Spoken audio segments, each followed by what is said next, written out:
how terrible it would be. Just, I get scared thinking about it. I'm glad it's not me. It reminds me of a time I was speaking to my good friend Orville. We were sitting on a park bench watching the pigeons.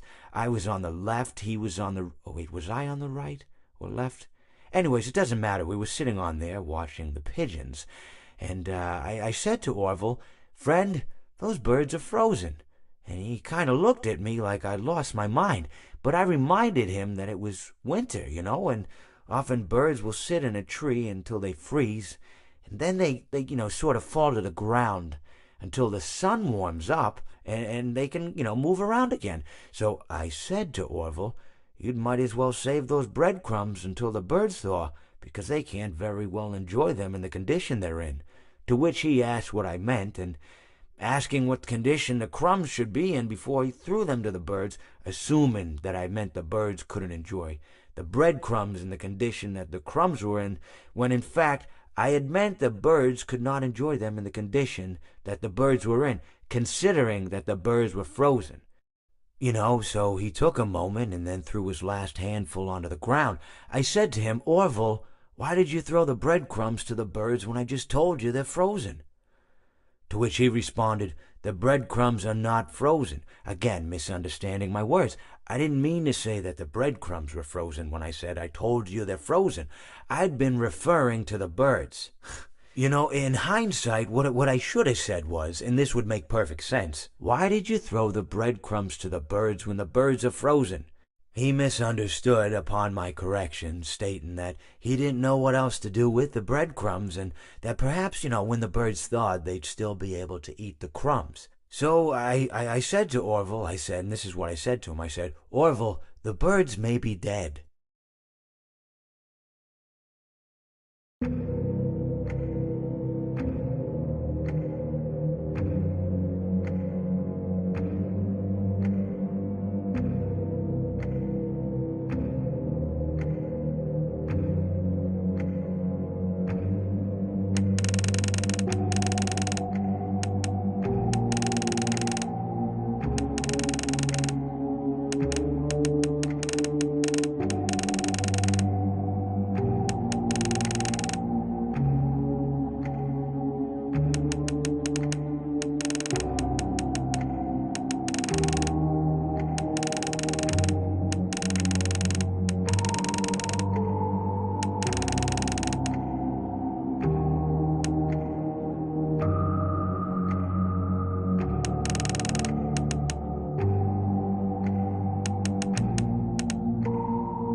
couldn't make it to my show, so I brought the show to you.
It seems you couldn't make it to my show, so I brought the show to you.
What a fine day to come here and say that your face